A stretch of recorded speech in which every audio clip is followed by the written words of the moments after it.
날씨가 다시 많이 추워졌습니다. 오늘 영하 아침에 8도라고 하는데, 날씨가 추워지니까 좀 떠내려가신 분들이, 또 얼어붙은 분들이 좀 있는 것 같아요. 새벽에 좀 나오시다가.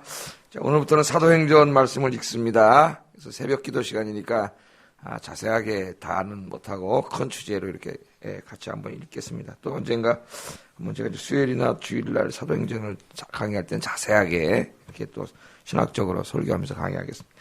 자, 사도행전의 저자는 누굽니까? 누가 기록했어요? 누가가 기록했습니다. 예. 그래서 누가가 기록한 성경이 사도행전에 2권 있죠. 누가복음하고 사도행전입니다. 그래서 신약에서는 누가복음, 사도행전을 따로 연구하지 않고 연구 추세가 누가행전 이렇게 같이 연구를 해요. 한 권의 책으로 한 사람이 썼기 때문에 연결이 돼요.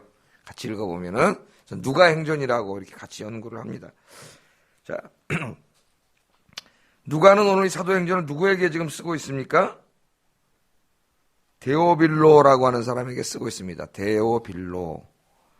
이 누가복음에도 나오죠? 근데 누가복음에 보면은 데오빌로 카카라는 말을 써요. 카카. 우리 옛날에 대통령 앞에 뭘 붙였어요? 뒤에다가. 카카 그랬잖아요. 카카.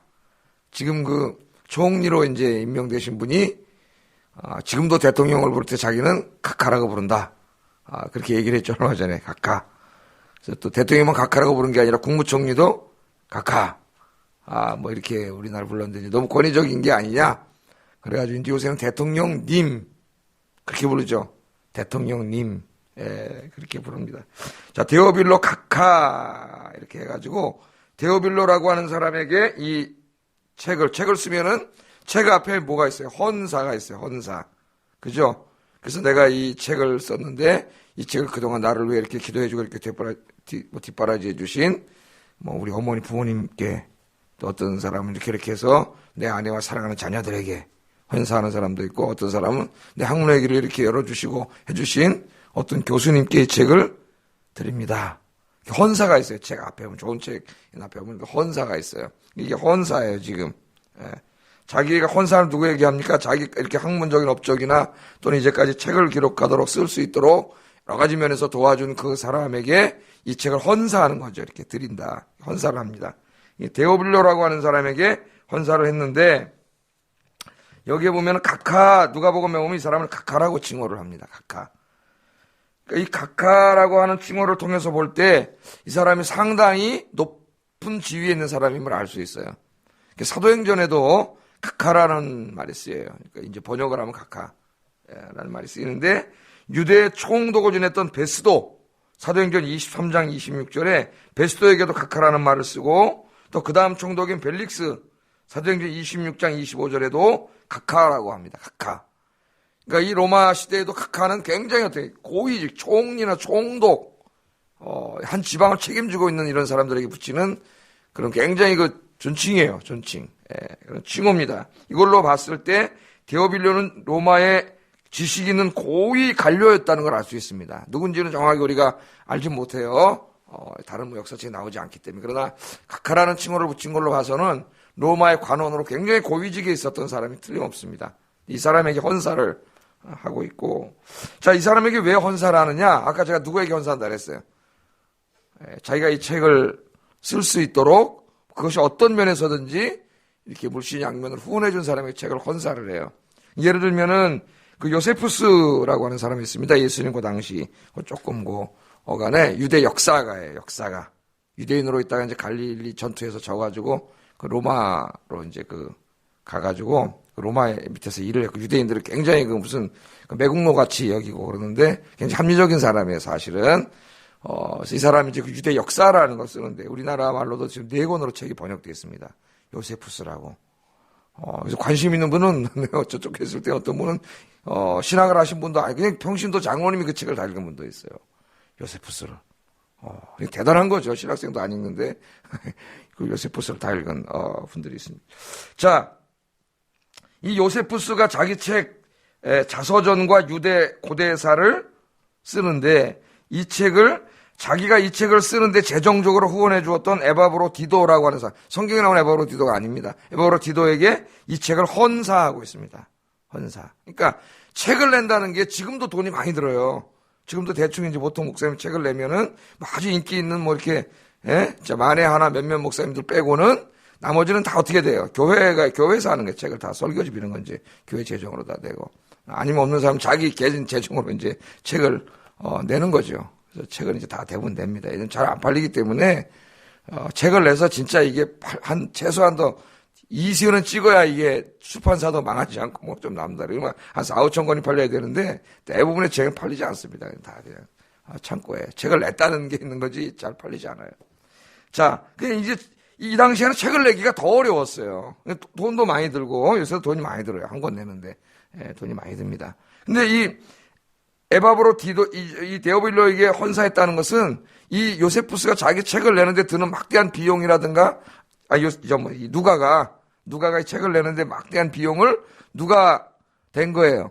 데오빌로라고 하는 사람이 된 거예요. 이 누가복음 사도행전을 써서 이 책을 쓰는데 이 비용을 많이 된 거예요. 이 사람이. 그래서 데오빌로에게 이 책을 헌사해요. 앞에. 헌사합니다. 그런데 여러분, 데오빌로에게 이렇게 했다고 이 책을 그럼 데오빌로만 읽으라고 썼나요? 내 교수님께 헌사합니다. 그랬다고 교수님만 읽으라는 게 아니죠. 책 내용은 다 읽는 거죠. 책의 내용은. 그 사람이 헌사한 거예요. 그래서 누가복음에도 나오고 사도행전에도 나오는 데오빌로가 누구지 도대체? 그럼 정리가 됐죠. 이제 로마의 굉장히 각하라는 칭호로 사용한 것으로 봐서는 고위층, 상당히 고위층에 있는 관료로서 이미 기독교인이 됐고 그 사람이 이 누가에게 이 하나님의 말씀을 증거하는 책을 쓸 수 있도록 물질적으로 여러분 후원을 해준 겁니다. 그러니까 대단한 사람이죠. 그죠? 이 막대한 복음을 전하는 이 비용을 뒤에서 다 서포트해주고 후원해준 사람이에요. 이런 사람이 없었다면은 못했겠죠. 이 복음 사역을. 누가는 특별히 아마 이 의사였기 때문에 의사들이 이제 이 병을 고쳐주고 그러다 보니까 고위층 사람들하고 많이 관계할 수 있겠죠. 알 수 있고 교제를 나눌 수가 있고 그랬다는 것을 여러분 이렇게 상식적으로 알면은 누가복음과 사도행전을 읽을 때 도움이 되겠습니다. 데오빌로가 누군가. 많이 뭐 지금 책 읽으면 논쟁이 되는데. 자, 오늘 읽은 말씀 중에서 간단하게 몇 가지 좀 생각해 보려고 하는데, 첫째, 우리 주님께서 이 사도행전은 이제 승천에 하시면서 부활하시고 40일 동안 이 땅에 계셨다 그랬어요. 오늘 말씀을 잘 읽어보세요. 많은 정보가 있습니다. 하나 다 이제 자세하게 강해 설교하면은 지금 읽은 것만 해도 몇 번을 설교하는 내용인데, 40일 동안 이 땅에 계시면서 하나님 나라의 복음을 증거하셨어요. 예수님이. 자, 부활하시고 며칠 계셨다고요? 40일. 이제 이런 거 상식적으로 알고 있어야 돼요. 40일 계시면서 하나님 나라의 복음을 열심히 증거하시고 제자들이 보는 앞에서 하늘로 승천하셨죠. 승천하시면서 약속을 하시고 사명을 주세요. 그 약속은 뭡니까? 성령으로 세례를 주겠다는 거예요. 성령으로. 5절을 같이 한번 읽어보겠습니다. 시작.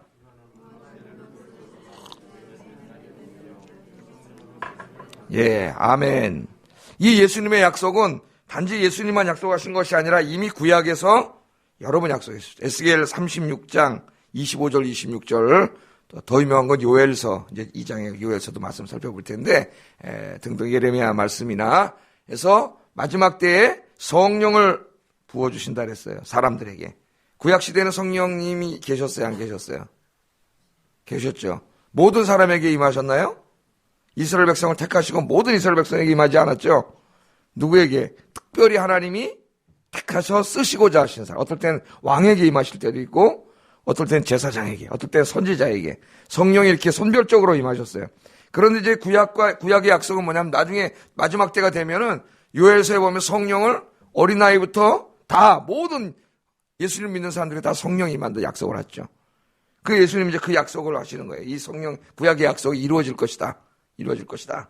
그렇게 약속을 했습니다. 그래서 성령으로 세례를 받으리라. 여기 성령 세례만 해도 우리가 또 몇 번 공부를 해야 될 아주 중요한 주제예요. 여러분 성령으로 세례 받으셨어요? 안 받으셨어요? 예? 예, 성령 세례를 안 받으면 구원 못 받아요. 성령 세례를 받으신 거예요. 성령 세례는 성령의 인치심이에요. 인치심. 우리는 안 보이지만 하나님께서 성령을 통해 여러분 다 인쳐놨어요. 하나님은 보이세요. 인치심이 없는 사람 구원받지 못한 사람이에요. 예? 요한계시록에는 마귀는 뭐 이제 666이라 그래가지고 뭐 이렇게 이제 나오는데 제가 옛날에 다 강의를 했는데 성령께서 인치심이에요. 예. 근데 이제 여기 순복음교회 가면은 방언을 하지 못하는 사람 성령 세례 못 받았다. 이렇게 이야기를 한다. 그러니까 구원과 성령 세례를 분리합니다. 구원은 받았지만 성령 세례를 못 받은 사람이 있어요.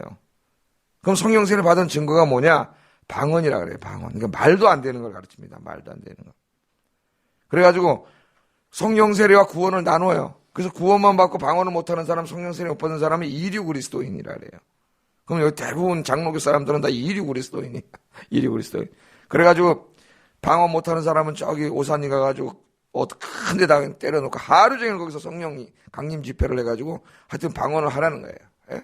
방언을 막 대대대 하든지 뭐 뚜딱뚜딱 하든지 막 해가지고 방언을 막 강제로 막 시키는 이상한 짓들을 합니다. 이상한 짓들을.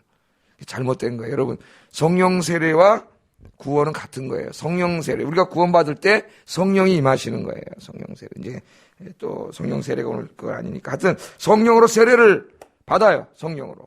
그래서 여러분들은 다 이미 성령 세례를 받은 사람들이에요. 그러나 성령 세례와 성령 충만은 다르다 그랬죠. 성령으로 세례 받을 때 우리가 성령으로 충만해지는데 성령의 충만이라고 하는 것은 성령이 나를 온전히 지배하심이라 그랬죠. 지배하심. 물을 따르면 이렇게 충만이란 말은 성경에 플레로가 넘친다는 말이에요. 성령이 나를 온전히 감싸서 성령이 나를 온전히 지배하시면 내 뜻대로 죄악된 정욕대로 사는 게 아니라 성령이 이끄시는 대로 내가 살아가. 그래서 성령 충만한 사람은 어때요? 성령이 이끄시는 대로 살아가요. 성령 충만은 소멸할 수 있다 그랬습니다. 성령 세례는 소멸할 수 없어요. 그거는 구원이 취소되는 거기 때문에 우리는 견인교리를 믿어요. 한 번 구원하신 사람을 주님이 끝까지 붙잡아 주신다는 견인교리를 믿습니다. 지금 이제 이것도 많이 논쟁이 되고 있어요. 바울신학에서. 제가 또 그 강의할 때 몇 번 얘기를 했는데, 수요일 날.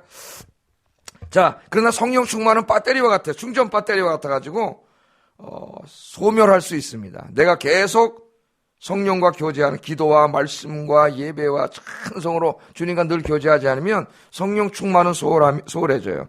그러면은 내가 성령 세례 받았지만 성령이 나를 온전히 지배하지 못해요. 성령의 능력이 없어서가 아니라 죄와 이런 것들이 자꾸 그걸 방해, 막아. 하나님은 죄가 있는 곳에 가까이지 않기 때문에. 그래서 성령 충만을 소멸하면은 하나님 믿지 않는 상태로 되돌아갑니다.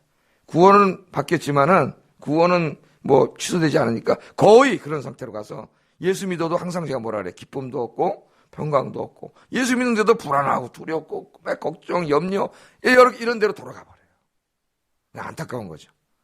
여러분들 이미 성령 세례 받으셨고 이 새벽 기도까지 나오신 여러분들은 늘 말씀과 기도로 무장하셔서 성령으로 충만하신 여러분 되기를 주의 이름으로 축복합니다.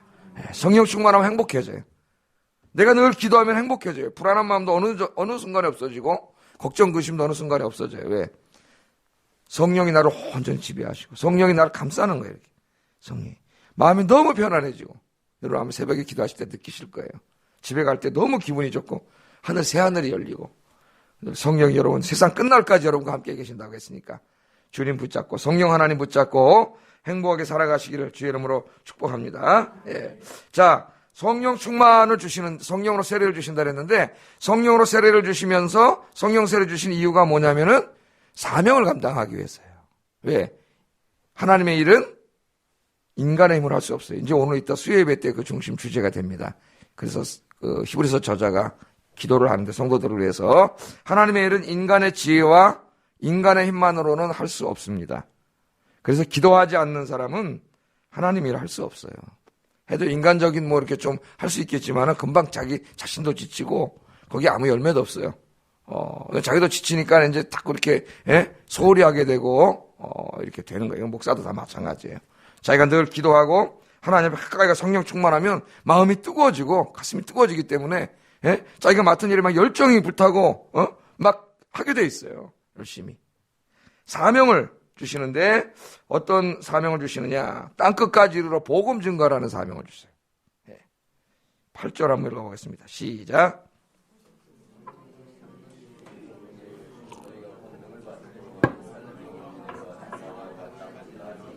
내 증인이 되리라. 아멘. 그런데 성령 받기 전에 이스라엘 지금 제자들의 관심이 어디 있어요? 6절에 보면은 이스라엘 나라를 회복하심이 이때입니까? 이때입니까? 이렇게 물어봅니다.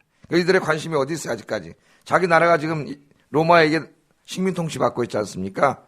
우리가 일제 36년 강점기가 그렇게 있듯이 그런 그 사람들의 마음의 소원이 뭐예요? 빨리 우리나라 독립을 주세요잖아요. 그 이스라엘의 독립, 이런 정치적인 독립에 대한 관심에 아직도 거기 꽂혀 있어요. 제자들이. 언제 우리나라 이렇게 독립됩니까? 그랬더니 하나님께서, 예수님께서 그날은 이제 아버지께서 다 정하신 날 이루어질 것인데, 너희는 거기에 관심 갖지 말고, 그런 세상적인 문제에만 관심 갖지 말고, 성령이 너에게 마시면 너희가 권능을 주실 텐데, 이 하나님 나라 복음을 땅끝까지 증거하는 일에 관심을 가져라. 예수님 그렇죠. 우리가 교회 다니면서도 우리 비슷하잖아요. 여전히 우리의 관심은 어디에 있어요? 먹고 사는 문제 있지 않습니까? 뭘 먹을까? 뭘 마실까? 뭘 입을까? 그저 자식 어떻게 결혼도 보내시켜야 되고, 뭐 이것도 해야 되고, 저것도 해야 되고. 그러지 않아요? 물론 그것들을 관심 갖지 말라는 얘기가 아니라, 우리 인간이 살아가는 이상 육적인 것도 필요하니까 기도도 하고, 오늘도 기도하세요. 그럼 하나님 공급해 주실 줄로 믿습니다. 그런데 우리의 관심이 그런 곳에만 머물러 있으면 안 되죠. 예? 그건 예수 안 믿는 사람들 똑같이 뭐가 또. 그런 것도 우리 필요하지만 우리의 더 궁극적인 더 많은 관심은 어디 가져야 돼요? 하나님 나라에 가져야 돼요. 이 세상 나라가 아니라 하나님 나라에 관심을 가져야 돼요. 그래서 하나님 나라의 복음을 증거하는 일에 관심을 가져야 돼요. 근데 우리가 자꾸 이 땅의 그 제자들처럼 우리는 이 이스라엘이 언제 회복됩니까 하는 것처럼 우리 하나님 아버지 이 문제 저 문제 저 문제 저 문제 저 문제 너무 세상 일에 콱 사로잡혀가지고 하나님이 우리에게 주신 정말 원대한 이 하나님 나라에 대한 비전을 대부분의 그리스도인들이 잊어먹고 살아요. 관심 없어. 교회 와서 기도하는 것도 그냥 이 문제밖에 없어요. 여러분들 오늘 기도하시면서 성령 충만하셔서 물론 여러분이 갖고 있는 실존적인 문제도 기도를 하셔서 응답받지만은 거기에 머무르지 말고 여러분들은 더 큰 꿈, 이 땅에 하나님 나라를 세우고 그죠? 교회를 부흥시키고 복음을 증거해서 수많은 영혼을 구원하는 이 일에 여러분 더 많이 관심 갖고 더 많이 기도하시는 우리 아현교인들 되시기를 주의 이름으로 축복합니다. 성령이 충만해지면은 우리에게 무슨 성령님이 돈 버는 방법을 가르쳐 주는 게 아니라 어떤 능력을 주시는 거예요? 복음 증거하는 능력을 주시는 거예요. 성령이 충만하면. 네. 물론 여러분들이 기도해서 성령 충만하면 지혜도 주세요. 이 땅을 살아가는 지혜도 주시고 능력도 주시지만은 그건 1차적인 거예요. 더 본질적인 게 있어요. 본질적인 게.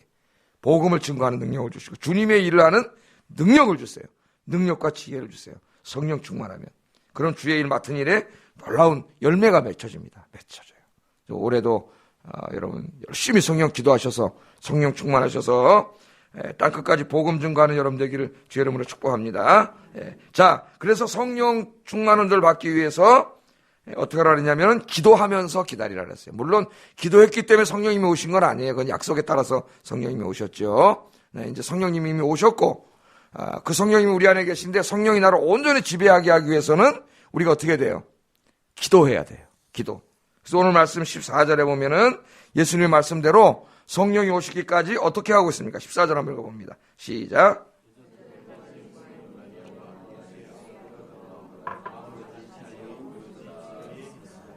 아멘. 120명 사도들과 120명의 성도가 모였습니다.